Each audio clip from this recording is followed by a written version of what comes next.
Bonjour à tous, c'est Fred, j'espère que tout le monde va bien. On se retrouve aujourd'hui pour l'analyse d'une nouvelle partie. Et cette fois, c'est Thibaut qui m'a sollicité par mail pour me faire découvrir sa très belle aventure. On fait tout de suite un petit point sur le mail qu'il m'a envoyé pour pouvoir se mettre tout de suite dans le contexte et voir un peu comment il a voulu organiser sa carrière du côté du club Wisla Cracovie. Alors, il donnait la saison 2035-2036 et a obtenu d'excellents résultats. Le championnat polonais et la coupe ne sont maintenant devenus que des formalités tant son équipe est maintenant à un niveau extrêmement intéressant. Au niveau des transferts, dans un championnat qui est extrêmement faible au niveau de la réputation, la valeur des joueurs est donc largement inférieure à leur vraie valeur. Par conséquent, vendre un joueur à un prix dérisoire ne permet pas d'acheter un autre joueur de même valeur car il vaudrait au moins 5 fois plus cher. Ceci explique donc les mercatos qui sont basés principalement sur les achats de jeunes joueurs et le peu de ventes et d'achats de joueurs faits avec de grosses valeurs. Pour la tactique, il a décidé de créer une tactique sur un plan de jeu très simple, la possession et la domination. Malgré le fait qu'il soit en Pologne, il a réussi à former d'excellents joueurs, je vous l'ai montré d'ailleurs en fin de carrière. À noter également un excellent défenseur qui marque énormément de buts tout au long des différentes saisons. Et pour finir, mention spéciale pour un de ses joueurs préférés, je pense, dans la carrière, c'est notre ami Kasper Douda, qui est le seul joueur de l'équipe qu'il avait encore au club lorsqu'il a pris les rênes de l'équipe. Et d'ailleurs, notre ami Thibaut est allé à la boutique de Cracovie pour acheter le maillot du club. En plus, il l'a fait floquer. Et ce jour-là, malgré qu'il soit un joueur beaucoup moins bon de son effectif, ça reste toujours bien, son meilleur passeur. Si on met de côté le sportif pour l'instant, la partie structure du club, elle est extrêmement bien développée, puisque tout est à fond et tout est au max dans l'intégralité des éléments qui sont améliorables dans le jeu. La partie finance, là encore, est excellente. Un très gros solde général, à 228 millions d'euros, ce qui est vraiment excellent. Un budget transfert qui s'élève à 154 millions d'euros. Vraiment de quoi pouvoir faire le bonheur de Thibaut pour aller chercher les futures vedettes de son équipe première. Pour la première année, Thibaut a commencé en D1 polonaise, soit l'équivalent de la deuxième division du pays. Une seule et unique recrue, Siniciar, qui arrive librement pour améliorer la qualité et la compétence de l'effectif. Pour les départs, par contre, là encore quelques départs, mais pour des sommes qui sont extrêmement modestes, bien sûr, certainement pour pouvoir libérer un petit peu d'argent, certainement gratter un petit peu de sous pour libérer de la masse salariale. Pour la première année, des débuts parfois un petit peu compliqués, un peu réguliers, pas mal de victoires aussi, bien sûr, mais aussi un enchaînement de matchs nuls et de défaites qui permettent au club adverse de rivaliser en ce début de championnat. Par contre, en deuxième partie de saison, on est vraiment sur une équipe qui est maintenant parfaitement établie, qui maîtrise parfaitement les codes et les rouages de la tactique. On est vraiment sur de très belles séries, ce qui permet à Thibaut d'obtenir d'excellents résultats. On a également un buteur qui a vraiment très bien performé avec le club de Thibaut, c'est André Rodado, qui a joué 113 matchs avec 69 buts marqués, donc vraiment un goléador, un excellent buteur espagnol qui a permis à Thibaut de remporter de très nombreuses rencontres. Première saison et premier titre pour Thibaut, le titre de champion de D1 polonaise, une victoire largement méritée, 22 victoires, 7 nuls, 5 défaites, une excellente différence de but, 9 points d'avance sur le Dauphin, un titre et un championnat extrêmement bien mérités. Allez, c'est parti pour la deuxième saison et l'ascension dans l'élite du championnat polonais. Pour la deuxième saison, encore un recrutement qui est extrêmement malin et très intelligent, des joueurs qui arrivent libres. Une petite folie à 82 000 euros, c'est Emmanuel Endoche qui a rejoint le club en provenance de Luzerne. Au niveau des départs, par contre, là, on a beaucoup de joueurs qui partent librement. Je pense qu'on est vraiment en train d'épurer l'effectif. On cherche des joueurs maintenant qui sont intéressants, qui vont jouer et surtout qui ne vont pas coûter de l'argent alors qu'ils vont avoir un temps de jeu qui sera famélique. Quelques départs importants, Ruben Bonacera qui part pour 475 000 euros et Mikołaj Bieganski qui part lui du côté de Bologne en Italie pour une très belle somme là encore de 230 000 euros. Je pensais voir l'équipe clairement en grande difficulté avec une transition parfois un peu difficile entre un championnat mineur et un championnat plus important en termes de résultats, mais là en l'occurrence c'est vraiment de très bonnes performances, d'excellents résultats. À noter tout de même le très bon recrutement de Sidissar qui marque énormément de buts et bien sûr à côté de lui on retrouve l'inévitable Angel Rodado qui a marqué lui par contre un nombre de buts absolument incalculable. Les résultats sont vraiment excellents, une défaite plutôt logique même à la maison contre le Legia qui est vraiment l'équipe phare de ce championnat. On poursuit ensuite une très belle aventure, une très belle épopée dans la division polonaise. À noter quand même toutefois pour la coupe polonaise, une défaite contre le Legia en demi-finale, une défaite au penalty. Enfin, on est vraiment, là encore, sur une très très bonne saison. Tout de suite, les résultats de cette deuxième saison. Et pour sa première année dans l'élite du championnat polonais, Tibor remporte le championnat relativement facilement, 12 points d'avance sur le deuxième, le Legia, qui a clairement sous-performé. Des résultats pour le Legia qui sont parfois un peu en dents de scie, avec énormément d'irrégularités. En tout cas, pour le Wisła Cracovie, on est sur une excellente saison, 28 victoires, 3 nuls, 3 défaites, 89 buts marqués, un véritable rouleau compresseur. Bravo pour cette deuxième magnifique saison. Troisième mercato, et là, les euros ont flambé du côté de la Pologne, avec énormément de recrutements, surtout des joueurs qui sont extrêmement intéressants. La plus belle recrue, à mon avis, c'est ce joueur-là, c'est Sami Ouessia, qui est un excellent joueur de ballon, joueur néerlandais, qui est un très très bon ailier, qui peut jouer à la fois à gauche comme à droite. Il a vraiment une excellente conduite de balle, joueur extrêmement déterminé, très inspiré. Qui est resté combien de temps chez toi? Il est resté 2, 4, 6, 7 saisons chez toi avec de très bonnes performances, 12 buts, 13 buts, 10 buts également, de très nombreuses passes décisives de délivrées. Ensuite, on va retrouver Christian Popielek, un joueur qui va évoluer dans le cœur du jeu. Et ensuite, des recrutements pour 1,3 million et quelques joueurs de complément pour venir garnir l'effectif.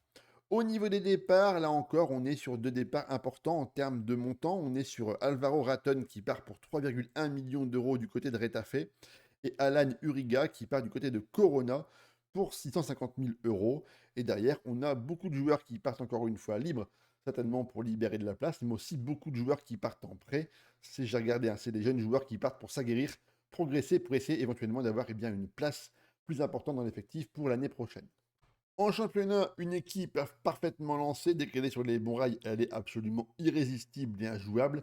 Des scores fleuves 4-0, 6-1, 7-1, 4-1, 5-1, enfin, un nombre de buts absolument incroyable.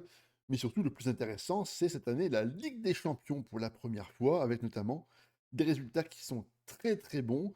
Il a fallu commencer par les barrages et un match parfois un peu compliqué contre le club grec de l'Olympiakos, mais ça passe parfaitement avec un très bon match retour à la maison, bien dominé sur le score de 4 buts à 1. Contre le club des Shamrock Rovers, là encore pas de difficulté, ça passe. En revanche, pour le match qualificatif, pour la phase de groupe, c'était plus compliqué. Une défaite contre Zagreb 2-1 à l'extérieur et une victoire surtout obtenue au pénalty, notamment un but de Juanrel Rodado qui permet d'arracher la prolongation et la qualification en toute fin de match. Une phase de groupe, là encore, plus compliquée, c'est normal. Des résultats très encourageants quand même. Contre City, ça ne perd que 2-0. Contre Naples, ça perd uniquement 2-1. Très très belle victoire contre l'Inter Milan, 3 buts à 2, avec un but de Sidi Sarr à la 95e minute de jeu, qui permet peut-être d'accrocher une place de barragiste. En tout cas, un barrage perdu de façon assez logique contre une très belle équipe de Dortmund sur le score des deux matchs de 4 buts à 1. En tout cas, c'est une très très belle première campagne européenne. Bravo. Pour cette nouvelle année, on est sur 22,5 millions d'arrivées. La recrue la plus importante, c'est Philippe Rezik qui vient en provenance du Havre pour 7,25 millions d'euros. Un excellent profil, extrêmement complet au milieu de terrain. Il sait quasiment tout faire, ce jeune homme. À noter certainement une très belle qualité au niveau des coups de pied arrêtés avec une très belle note de 16. Par contre, ce qui m'a un peu surpris, c'est que tu l'as acheté relativement cher et il a joué très peu. Pourtant, il n'a pas été blessé plus que ça. Alors, est-ce qu'il a eu du mal à s'adapter à la tactique? En tout cas, chez toi, il n'est resté que 4 ans. Ensuite, il est parti librement. Donc, j'ai pas vraiment d'explication parce que je pense qu'il aurait mérité un temps de jeu plus important.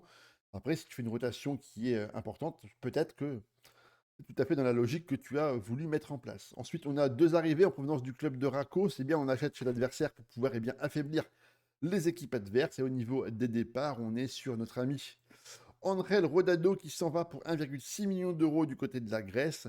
Des joueurs qui partent là encore pour des montants intéressants. Voilà, ça permet de renflouer les caisses et de libérer de la masse salariale pour l'effectif, mais surtout, encore une fois, beaucoup de joueurs qui partent en prêt pour pouvoir s'aguerrir dans différents clubs européens. Comme tu l'as précisé, et quand on voit les résultats, le championnat n'est devenu qu'une formalité pour toi.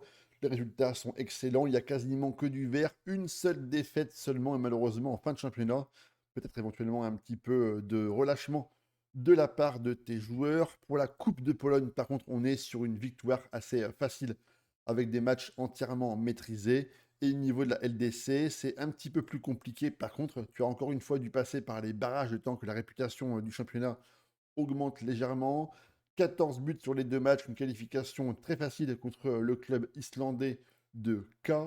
Contre le club hongrois du Ferencváros, là encore pas de difficulté, ça passe relativement facilement. Contre Karabag, victoire 5-0 à la maison et ensuite victoire 2-0 à l'extérieur. Une phase de groupe, par contre, et une élimination directe pour cette phase de championnat. Vraiment très compliqué, hein, de très grosses équipes que tu as dû affronter. Galatasaray et Benfica, c'est deux très bons résultats. Ensuite, d'ailleurs, tu vas par contre pêcher, mais c'est tout à fait normal. Contre Madrid, le Shakhtar, Manchester, Liverpool et Feyenoord, franchement, tu n'as pas été verni. Une phase de championnat, à mon avis, à oublier parce que c'était extrêmement compliqué. Au niveau de la carrière, la partie transfert prend maintenant un tournant extrêmement intéressant. La réputation de ton club est en pleine évolution. Tu peux maintenant attirer des joueurs qui viennent d'horizons extrêmement différents, mais surtout, tes joueurs sont maintenant scoutés par des équipes européennes qui vont venir se les arracher pour des sommes qui sont relativement, en tout cas, importantes pour le championnat polonais. La recrue phare cette année, c'est Hugo Baracchina, un très grand central espagnol à 1,98 m, une détente à 19. Et lui, il va marquer énormément de buts. Sur l'année 2032, on est sur 24 buts. 2033, on est sur 23 buts. Cette année, on est déjà sur 11 buts, toutes compétitions confondues, ce qui est vraiment des performances remarquables pour un central. Ensuite, on va retrouver notre ami Gabriel qui est venu te rejoindre pour 3,5 3,5 millions d'euros et qui part pour 28 millions d'euros du côté de l'Allemagne quelques saisons ensuite. Et après, on va retrouver Paolo Faria, un central qui est toujours chez toi, réputation mondiale, vraiment un joueur qui est excellent, que tu as payé vraiment très peu cher. Excellent dans la relance et dans la couverture, un joueur extrêmement complet, qui est un très très bon défenseur central. Mateusz Kovac, joueur qui va t'apporter énormément de création au milieu de terrain. Il est slovaque actuellement scouté par de très très belles écuries, hein. Manchester City, le PSG, l'Inter Milan et des clubs du Golfe également. Et pour finir, on est sur Nikodem Jaros, qui par contre lui n'est pas resté très longtemps chez toi, une seule saison, prêté ensuite pour repartir du côté du Danemark pour 2 millions d'euros. Pour les départs, on a Alex Bugage qui est parti rejoindre eh bien, le club de Salento pour 8,5 millions d'euros, ta plus belle vente jusqu'à là. Marco Burch qui part pour 5,5, Okoniewski qui part pour 3,9 millions et d'autres joueurs qui partent pour des montants un peu moins importants. Mais c'est bien, tu as réussi à trouver un équilibre parfait cette année dans le budget transfert.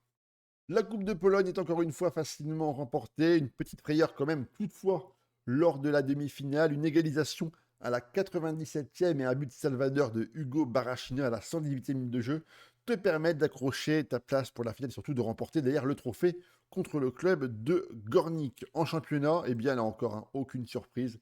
Une saison entièrement et très bien disputée et maîtrisée. 2 défaites seulement contre le club du Legia et contre Radomiak en fin de championnat. Vraiment, là encore, on est sur un excellent parcours. La Ligue des Champions maintenant, on est sur eh bien, un très très beau parcours cette année. Vraiment, des prestations absolument remarquables. En barrage, ça passe contre le club de Zernitski. Shakhtar et Ferencváros sont encore une fois sur ta route et aucune difficulté. Par contre, en phase de championnat, tu as fait d'excellentes performances. Tu as battu l'Atlético Madrid 2-0, l'Inter Milan 3-1, Benfica match nul 3-3, le Sporting ça gagne 3-1, contre le PSG ça perd 4-1 et la Juve ça perd 3-2. Mais derrière, tu vas réussir à te qualifier assez honorablement pour les huitièmes de finale. Tu vas sortir le Benfica sur les 2 matchs avec un nul et une victoire. Tu vas ensuite battre San Sebastian grâce notamment à un match nul à la maison, un but partout et une très belle victoire à l'extérieur. C'est jamais facile d'aller jouer là-bas et de remporter la rencontre. Franchement, bravo. Et une qualification en demi-finale et une défaite contre Manchester City. Là, la marche était, à mon avis, un petit peu trop grande. Les buts ont été marqués par Haaland et par Openda pour le match aller, et par Haaland, Ruben Dias et Bernardo Silva. Là encore, tu peux être extrêmement fier de ton parcours. Franchement, c'est absolument remarquable. Pour le mercato 2028-2029, on est sur une enveloppe dépensée d'à peu près 21 millions d'euros. La recrue majeure, c'est Bichente van Inzeriden qui arrive en provenance de Luzerne. Un très très beau profil de joueur, hein, excellent dans la percussion, les dribbles. Enfin voilà, un joueur qui va amener énormément de mouvements sur les côtés. Très bonne personnalité, joueur de réputation mondiale, mais comme tu l'as précisé dans ton petit mail de début, eh bien son prix forcément est tronqué, puisque la réputation de Pologne n'est pas forcément très élevée. Un joueur comme ça, à mon avis, dans un top club européen, ça vaut un minimum, je pense, au moins 100 millions d'euros. Ensuite, en provenance de la Juventus, un jeune joueur roumain, Vlad Gradinaru, un profil lui par contre plus défensif, un petit gabarit seulement, hein, 1,69 m. Par contre, très bon en marquage, en tact, un excellent volume de jeu et une endurance vraiment très au point. Un mini N'Golo Kanté, un joueur capable de se projeter vers l'avant. Vraiment un joueur qui va pouvoir t'amener, je pense, du liant dans les phases défensives vers les phases offensives. Pour les départs, par contre, tu as fait une très belle vente, hein. C'est ton joueur arménien, Vardan Sargsyan, oui, certainement on prononce comme ça, qui était formé chez toi, qui est parti librement pour 7,25 millions d'euros. Il a disputé chez toi à peu près une bonne quarantaine de matchs, mais je pense que l'opportunité de voir un joueur partir pour un beau billet de 7 millions d'euros était, à mon avis, je pense, irrefusable. Cette année encore, c'est champion sans aucune difficulté. Meilleure défense, meilleure attaque. Ta tactique est parfaitement impeccable. J'ai regardé un petit peu les résultats. On est vraiment sur des raclés, hein. Chaque match, il y a au moins 3 buts et demi minimum. C'est vraiment très impressionnant. On va maintenant se focus sur la LDC avec peut-être encore une fois de très bons résultats. Alors, on est parti pour la LDC. Au niveau de la phase de championnat, tu avais du coup, on t'est repassé par les barrages, mais cette fois-ci, ta réputation augmente et tu n'as plus qu'un seul tour. Tu as battu l'équipe de Bran, l'équipe norvégienne, qui a pourtant elle aussi bien progressé, hein. C'est également un très bon club formateur. Ensuite, ça joue contre Brighton, ça gagne 1-0. Contre Copenhague à l'extérieur, 5-0. Très très grosse performance avec un doublé de ton serial buteur défenseur Hugo Baracchina. Contre Porto, 0-0. Leipzig à l'extérieur, défaite de buts à 1. Contre Dynamo Zagreb, ça vient gagner en Croatie à l'extérieur. C'est toujours très compliqué d'aller jouer et d'aller gagner là-bas. Victoire 3-1. Braga, victoire 2-1. Madrid, par contre, là encore, très grosse défaite, hein. La marche est encore, je pense, bien trop haute. 4-0. Victoire contre le Bayer Leverkusen, 4 buts à 0. Mais malheureusement, on n'arrive pas à performer et à créer l'exploit contre Arsenal. Défaite pourtant chez eux avec un but de Odegaard à la 92e minute de jeu. Et chez toi, malheureusement, tu n'arrives pas à renverser la tendance avec encore une fois les Gunners qui vont venir à marquer à la 93e minute de jeu. Décidément, le Fergie Time a été très compliqué pour toi. Et ça devait être extrêmement frustrant de se terminer sur une élimination et des matchs perdus dans le temps additionnel. Pour la saison 2029-2030, on est sur une balance déficitaire d'à peu près 19 millions d'euros. Énormément de départs, hein. Beaucoup de joueurs qui sont partis pour des montants à peu près entre 3,2 et on va dire des montants de 1,6 million d'euros pour les plus gros départs. Des joueurs qui sont partis pour rejoindre des projets sportifs différents ou peut-être qui n'avaient plus leur place dans l'effectif, à mon avis. C'est plutôt cette deuxième option qu'il faut envisager. Ensuite, des joueurs qui partent pour des faibles montants. Là, c'est des joueurs qui s'étaient arrivés, à mon avis, libres au club ou des joueurs formés qui, malheureusement, n'ont jamais réussi à trouver leur place. Ensuite, quelques petits départs libres et des joueurs qui partent en prêt pour pouvoir s'aguerrir. Au niveau des recrues, on est sur un excellent central, hein. C'est Philippe Rolf qui arrive de Birmingham pour 11,25 millions d'euros. Mais tout de suite, il a su attirer l'œil de très grands clubs européens et c'est Gladbach qui l'a acheté l'année suivante pour 37 millions d'euros. Une bascule financière irrefusable à mon avis pour tes finances. Ensuite, on a un joueur très intéressant, c'est Roselito Sastre, joueur espagnol, un très très bon latéral gauche, hein, avec les deux pieds, un joueur capable de répéter les efforts, très bon en endurance, volume de jeu, mentalement c'est extrêmement costaud, techniquement capable de pouvoir centrer, dribbler, mais également aussi défendre, vraiment un très très gros joueur. Ensuite, tu fais signer librement Leon Bailey, le joueur jamaïcain. Donc, franchement, là encore, c'est une très belle opportunité. C'est d'ailleurs très rare de le voir venir et signer en Pologne. Donc, vraiment, bravo pour cette très très belle progression au niveau du marché des transferts. Une saison magnifique, 31 victoires, 3 matchs nuls, mais surtout 0 défaite. Tu finis invaincu. Et ça, c'est vraiment une performance qui est parfois très difficile à réaliser. Tu marques énormément de buts, hein. 117 buts marqués, seulement 16 concédés, une différence de but de plus 101. J'ai vraiment hâte de voir les perfs en Ligue des Champions. En Ligue des Champions, tu as parfaitement maîtrisé ton barrage avec une élimination du Ferencváros sur le score de 9-2 sur l'ensemble des deux matchs. Ensuite, la phase de championnat a été vraiment extrêmement bonne pour toi, avec que des victoires et uniquement 2 matchs nuls. Ça va gagner contre Nice, Porto, Newcastle, Tottenham, Prague et le club de Panetolikos et 2 matchs nuls seulement contre le Bayern chez toi, 1 but partout, et à l'extérieur contre Lille sur le score de 3 buts partout. En huitième, ça va jouer contre Nice avec un match nul à l'extérieur sur le score de 1 but partout. Et par contre, tu vas réussir parfaitement à maîtriser ton sujet et une très belle victoire à la maison qui te permettent d'accéder au quart de finale. Malheureusement, ça va perdre au pénalty contre le Barça. Franchement, c'est dommage, ça se joue vraiment pas à grand-chose. La très grosse vente de Philippe Rolf te permet d'investir massivement dans le mercato estival avec 3 recrues pour de très très gros montants. Le premier, c'est Joao Soares qui arrive pour 15 millions d'euros en provenance du Portugal. Un joueur extrêmement créatif, a de très belles notes mentales. Physiquement, c'est pas mal. Techniquement, par contre, ça me paraît quand même un petit peu léger.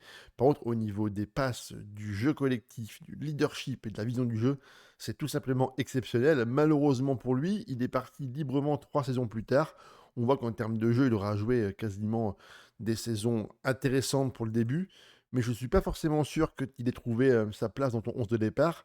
Il a quand même des stats qui sont vraiment très moyennes, hein. 2 buts, 3 passes D pour un joueur avec une telle qualité, c'est vraiment quand même un petit peu décevant. Ensuite, Eden Diop qui arrive, lui, en provenance de Sassuolo pour 14 millions d'euros. Il est resté chez toi pendant, là encore, 5 saisons, malheureusement. Un temps de jeu plutôt limité, à 16 matchs en championnat, 19, 18, 17. Il n'a jamais lui aussi réussi à creuser vraiment son trou dans ton effectif. Et ensuite, il est parti pour 6 millions d'euros du côté de l'Arabie Saoudite. Encore une fois, un transfert qui, malheureusement, t'a fait perdre quelques petits billets dans l'histoire. Arrivé ensuite d'un joueur grec, Orestis Kessokoglou. Lui, par contre, il est encore très très bon, hein. Il est encore du côté de West Ham. Franchement, un joueur magnifique, acheté pour 9 millions, revendu 44 millions d'euros. Là, la bascule financière est absolument impeccable. Un joueur de côté, vif, rapide, technique, qui a brillé avec toi, avec ici 15 buts, 10 buts. Les passes D, ça reste relativement aussi très intéressant. Franchement, c'était une excellente recrue. Et au niveau des départs, quelques départs pour des joueurs, à mon avis, un peu mineurs. Du côté d'Ipswich, Catanzaro, Damac, Strasbourg. Et notre ami Leon Bailey qui s'en va en Alsace pour la fin de sa carrière. Vraiment un excellent move de la part du joueur jamaïcain. En championnat, encore une fois, c'est le titre de champion. 31 victoires, 2 nuls, 1 défaite, 120 buts marqués, 22 encaissés. Là, on est clairement sur une ultra domination du championnat. On passe tout de suite à la LDC. En Ligue des Champions, tu es maintenant qualifié d'office pour la phase de championnat. Ça passe facilement contre Porto 3-1. Ensuite, petite défaite à l'extérieur contre Chelsea. Défaite 2 buts à 0. Ensuite, une très très belle série de victoires. La Juve, le PAOK, Toulouse, Braga et Newcastle. Ensuite, défaite contre l'Inter Milan. Tu te qualifies brillamment et aisément en huitième de finale où tu vas affronter l'équipe du RB Leipzig. Une victoire à l'extérieur 4 buts à 2 et un match retour parfaitement maîtrisé avec le score de 3 buts à 2. Malheureusement, d'ailleurs, tu vas tomber sur une très très grosse équipe, le Bayern Munich, qui t'a fait vraiment très très mal. À l'extérieur, défaite 3-2, il y avait encore un petit peu d'espoir. Malheureusement, au match retour, hein, tu as été puni par Hassan Ouedraogo qui a réduit à néant tes espoirs de qualification pour une deuxième demi-finale. En 2031-2032, 28 millions sur le départ de Gabriel. C'est vraiment un très bon move. Je l'avais acheté de mémoire, je crois, 3,5 millions d'euros. Donc en termes d'investissement, c'est irrefusable comme offre. Au niveau des arrivées, on a des joueurs de très grande qualité. À mon avis, c'est le meilleur mercato qu'on va voir depuis le début de la vidéo. Ramsborg arrive en provenance de Brighton, un joueur extrêmement polyvalent qui peut jouer à droite et à gauche, joueur de rotation, qui va jouer beaucoup et qui va pouvoir t'amener de la qualité lorsqu'il va pouvoir rentrer en cours de match. Connor Bradley, 15 millions d'euros. Là, par contre, je ne suis pas d'accord. Je trouve que c'est extrêmement cher pour un joueur de sa qualité. Ça vaut, à mon avis, pas plus de 10 millions d'euros. Je dirais entre 7 et 8. Bon, après, en termes de temps de jeu, il a été intéressant. Il t'a beaucoup dépanné. Il a joué de façon très régulière. Donc, pourquoi pas. Mais à mon avis, c'est quand même un petit peu trop cher. Lucas Weber, qui arrive en provenance du Madla Boleslav, un joueur qui est tout dans ton effectif, côté droit, un petit latéral de poche très complet et très intéressant. Pour moi, le point noir, par contre, c'est la taille et la détente verticale. Ça, c'est rédhibitoire chez moi. Un latéral, à mon avis, il doit pouvoir sauter et dominer dans le jeu aérien. Là, clairement, pour moi, c'est pas suffisant. Mais quand on regarde la carte du bonhomme, bien sûr que l'apport offensif est inestimable et qu'il sera, à mon avis, un de tes éléments majeurs pour la fin de ta carrière. Ignacio Garcia arrive de Peñarol. Là encore, hein, on est sur un joueur qui est resté chez toi pendant maintenant quasiment 5 saisons. Bon, c'est bon, mais c'est pas non plus incroyable. Pour le prix, c'est largement intéressant. Un défenseur central, très bonne détente verticale, très grand, très costaud. Techniquement, c'est à mon avis un petit peu trop limité, mais ça fait quand même le boulot. Pour LDC, ça me paraît quand même un petit peu limite, mais bon, il a été relativement bon sur son passage. Les joueurs qui m'ont marqué par contre, c'est Brian Mondragon, le joueur colombien, peut-être un des fils de Farid, l'illustre gardien colombien. Là, on est vraiment sur un attaquant vraiment magnifique, hein. En termes de niveau potentiel, c'est très très bon. C'est un attaquant avancé pur. Il a tout ce qu'il faut là où il faut. Lui, à mon avis, il doit marquer une patate de but. On est sur 12 buts, 21, 16. Là, il joue un petit peu moins déjà. Pourquoi? On verra bien en fin de carrière, mais franchement, c'est plutôt très intéressant. Et ensuite, pour moi, on a un joueur majeur qui arrive, c'est Marco Avolio, le gardien que tu as acheté uniquement pour 2,1 millions d'euros. Il a 22 ans, ça c'est un gardien qui est absolument monstrueux. Il va pouvoir durer chez toi pendant au moins 10 bonnes saisons. Franchement, c'est top du top. Et ensuite, Julien Guillot qui arrive de Châteauroux, un joueur avec un énorme potentiel qui a pourtant un petit peu de mal à se développer. Un ailier, franchement, c'est pas mal du tout. Lui, bien développé, ça peut être très intéressant. Attention quand même toutefois, hein. La détente, j'insiste vraiment, mais c'est hyper important justement pour pouvoir amener du danger dans le jeu aérien. Et aussi attention aux blessures, c'est un joueur qui a tendance à se blesser régulièrement. Bon, on verra sur la fin de la saison. Eh bien, on va vivre notre deuxième expérience d'invaincu dans la saison. Invincible encore une fois, 31 matchs, 3 buts, 130 buts marqués. C'est absolument fabuleux. 19 buts encaissés. Ça veut dire que tu dois avoir une tactique qui te permet bien, de monopoliser le jeu et le ballon pendant toute la rencontre et tu vas marquer, franchement, c'est incroyable, 130 buts marqués, c'est vraiment un véritable rouleau compresseur. Pour la LDC, un très bon parcours, encore une fois, la phase de groupe plutôt compliquée, hein. Le PSG, Liverpool, Tottenham, Leipzig, Madrid, l'Ajax, franchement, de très très gros morceaux que tu as parfaitement su maîtriser. Contre Paris, ça va gagner à l'extérieur 1 but à 0. Franchement, un très beau but, hein, sur penalty de Sami Ouessa en toute fin de rencontre. Contre Liverpool, par contre, trop fort, défaite 3-0. Tottenham 3-0, Genk 5-1, Leipzig 2-0. Madrid, c'est dommage, ça se joue pas grand-chose. Une défaite 2 buts à 1 chez toi. Contre l'Ajax, victoire 2 buts à 1. Et on retrouve Toulouse encore une fois en LDC. Alors j'ai été vérifier un peu Toulouse. Depuis maintenant 5 ou 6 ans, on est sur une équipe qui est vraiment au top du top, avec même une première place actuellement en Ligue 1. On est vraiment sur une équipe qui surdomine. J'ai regardé un petit peu dans les événements marquants. Il n'y a pas vraiment d'éléments importants qui vont marquer un tournant. Mais en tout cas, Toulouse, on est vraiment là sur une équipe qui est en train de prendre énormément de volume sur le plan national et surtout sur le plan continental. En huitième de finale contre Newcastle, ça passe mais difficilement, défaite 2-1 chez eux. Rutkowski t'a permis, bien, de garder la tête hors de l'eau pour la rencontre. D'ailleurs, tu vas t'imposer chez toi relativement facilement. Un but de Gradinaru et un doublé de Kessoglou qui te permet d'accrocher une place supplémentaire pour un quart de finale. Malheureusement, tu tombes derrière sur l'ogre madrilène avec des buts de Vinicius, Rodrigo et Gvara. Et au match retour, tu t'inclines 2 buts à 0 sur un doublé de penalty de Gvara. Donc défaite, je pense, à mon avis, entièrement logique sur l'ensemble des deux rencontres. Au niveau du mercato, tu vas perdre ton gardien Fabian Duquet que tu vas remplacer par Matteo Rizzo, un gardien italien avec énormément d'expérience. Tu vas ensuite recruter un excellent joueur. Ça, c'est un investissement pour le futur. Anatoly Mironov que tu as acheté 9 millions d'euros. Là, actuellement, il est en prêt en Allemagne, mais il a une carte absolument magnifique. Je pense qu'actuellement, il peut d'ores et déjà taper à la porte de l'équipe première. Il a été prêté du côté de Krasnodar, l'AZ, Offenheim et maintenant Francfort. Il progresse tout doucement mais sûrement et il est clairement en train de montrer à la Bundesliga que 11 matchs, 8 buts, on est déjà sur une très très grosse série. Ensuite, on a une recrue importante, c'est Amadou Nana qui arrive libre, joueur de réputation mondiale qui arrive pour de la rotation. Il va jouer à peu près entre 10 et 15 matchs par saison, mais lui il va vraiment apporter une très grosse intensité et surtout une expérience qui est très importante dans le développement de ton club, principalement pour les matchs cruciaux en Ligue des Champions. Le championnat est bien sûr encore une fois remporté. Deuxième championnat consécutif remporté avec aucune défaite. Bravo. 137 buts marqués. On est sur ton record de buts inscrits sur une saison. Franchement, c'est magnifique, c'est fabuleux. On va tout de suite en LDC, parce qu'à mon avis, ça va commencer à être extrêmement bouillant et très impressionnant.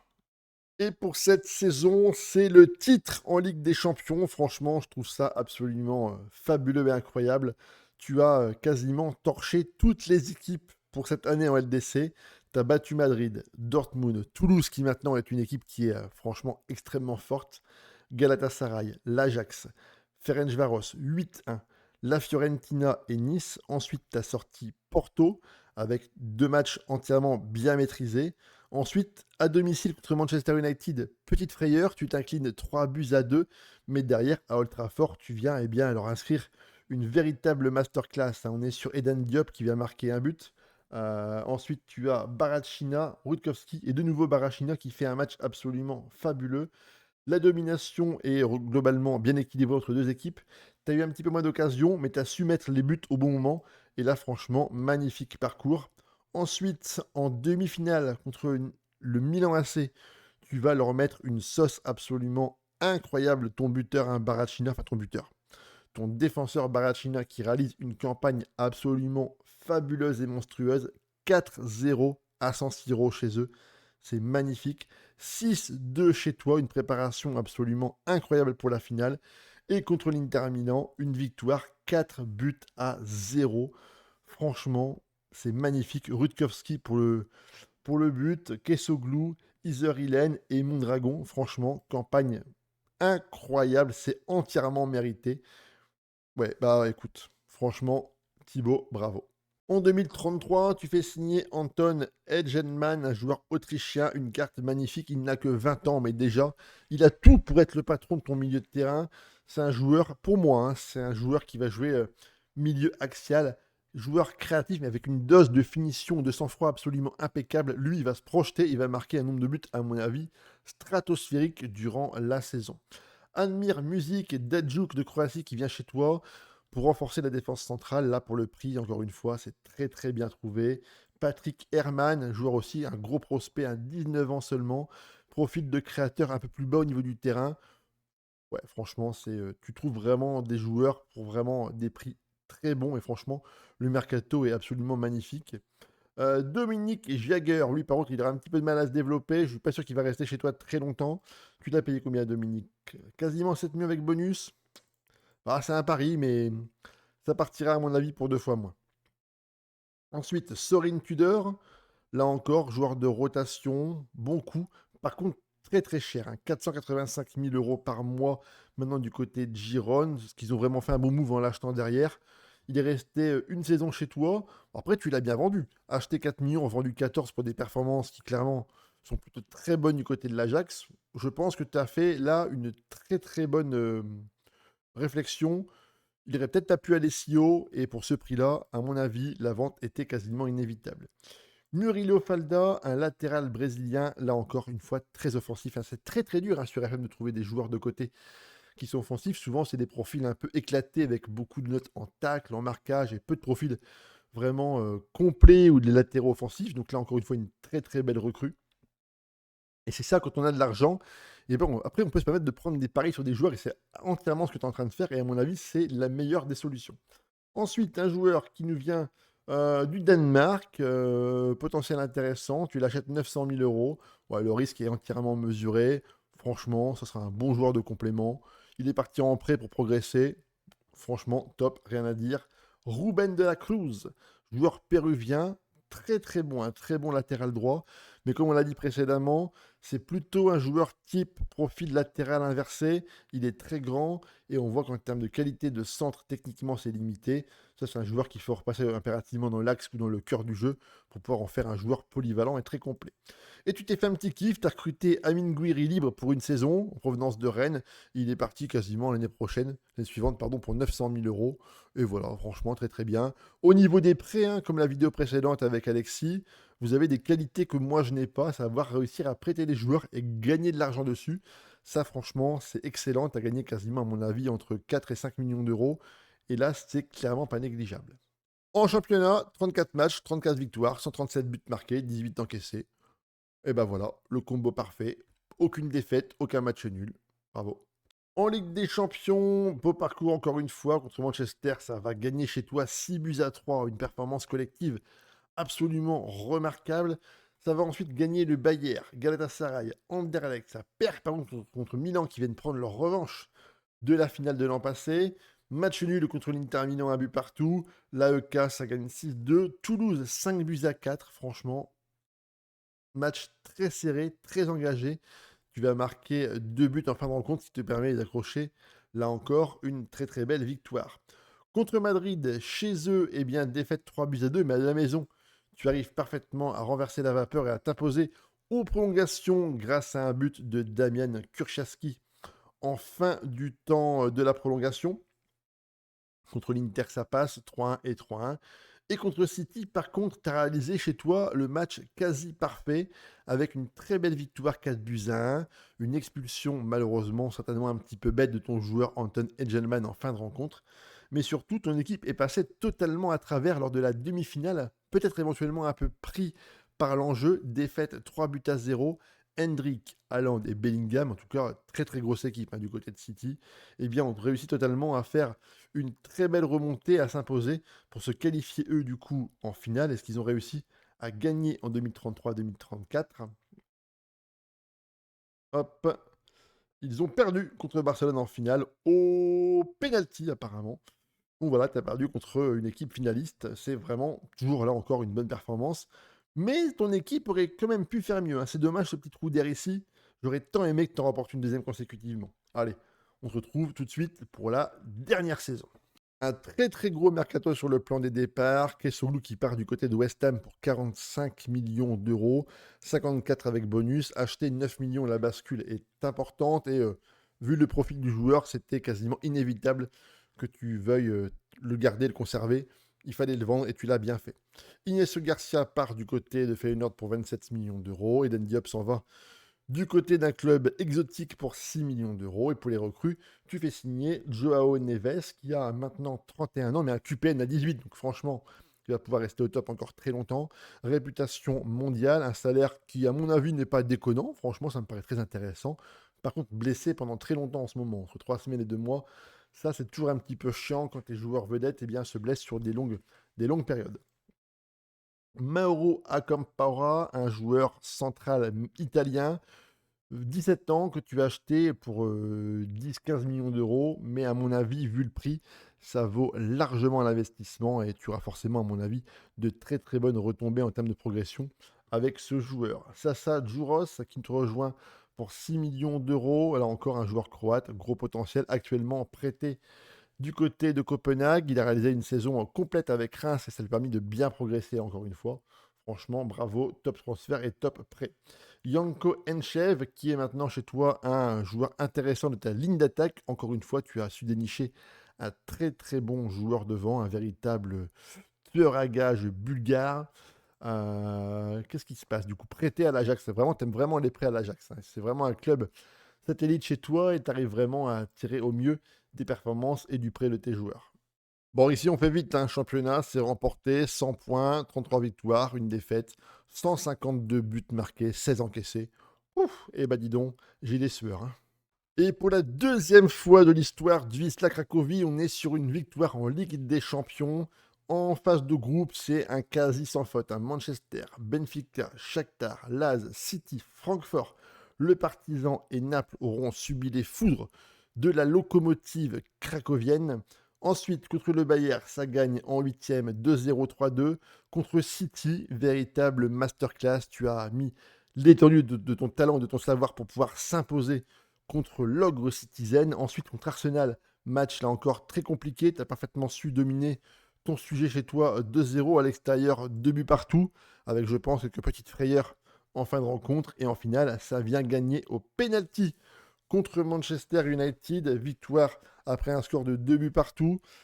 Mais ben voilà, la carrière est finie. Et on peut que te féliciter, franchement, Thibaut, bravo. On fait maintenant un petit focus sur la tactique, sur ce qui s'est passé à côté, et on fera un petit bilan ensemble à la fin. Au niveau de la tactique, on est sur une mentalité qui est offensive, et comme tu me l'as précisé dans le mail, on est sur une tactique extrêmement dominante, avec franchement beaucoup de possession, un jeu de passe très court, un rythme plutôt lent, on fait moins de dribbles, on joue ballon dans la surface pour pouvoir monopoliser au mieux et attendre le bon moment.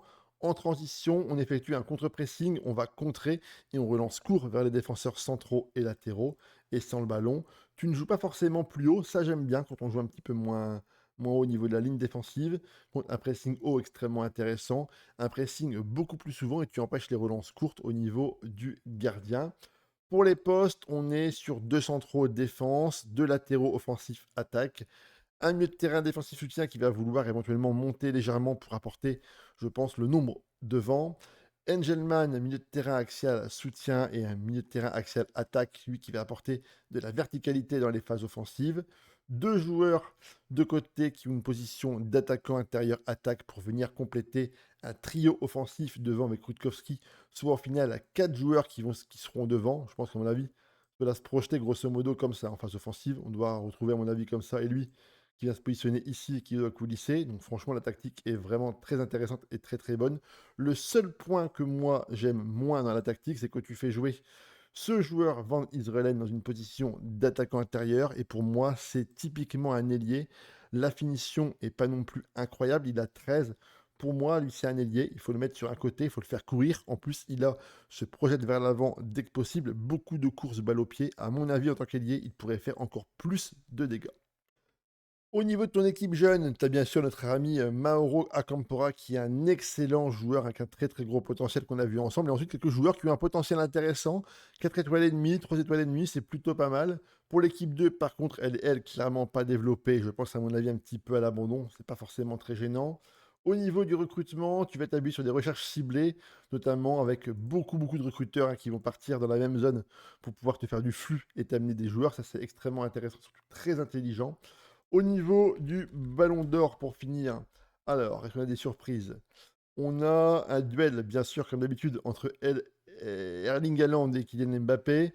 Vinicius et Bellingham sont les joueurs qui sont, là, encore une fois, un petit peu incrustés à la fin de ta carrière, mais surtout, il y a un excellent joueur devant, un très gros concurrent, c'est Metin De Wolf de l'Inter Milan, un joueur belge avec un potentiel, un niveau absolument stratosphérique. Franchement, lui, c'est un excellent joueur de ballon. Pour la Coupe du Monde, est-ce qu'on a des petites surprises pour conclure la vidéo? Alors, historique, ancien vainqueur, le Portugal, l'Espagne et l'Italie. Et pour la Coupe d'Europe, est-ce qu'on a éventuellement des surprises là encore également? Alors, on est où du coup? Qualification de l'Euro, historique, championnat d'Europe. On est sur la Belgique, l'Italie et la France. Pardon, Belgique, Italie, Angleterre et la France a perdu 2 fois. Donc là encore, on n'est pas non plus sur les dingueries, mais ça reste des équipes habituées aux grandes scènes mondiales et continentales. Merci à toi en tout cas Thibaut pour la partie, c'était vraiment un plaisir de pouvoir l'analyser et la commenter. J'espère que j'ai su bien, rendre toutes les lettres de noblesse au Wisla Cracovie, parce que franchement, on est sur une très très belle carrière. Si vous aussi, vous avez envie de partager vos carrières avec moi et qu'on puisse faire ensemble une petite analyse de ce qui s'est passé, n'hésitez pas, vous retrouverez en lien en dessous de la vidéo mon adresse mail dans laquelle on va pouvoir discuter ensemble de vos parties, m'envoyer vos saves et faire une petite analyse de vos différentes aventures. Vous retrouverez en commentaire un lien vers mon Discord pour venir partager avec nous vos différentes expériences et aventures. Également un lien vers ma chaîne Twitch où je fais parfois des petits lives nocturnes, mais de façon extrêmement épisodique.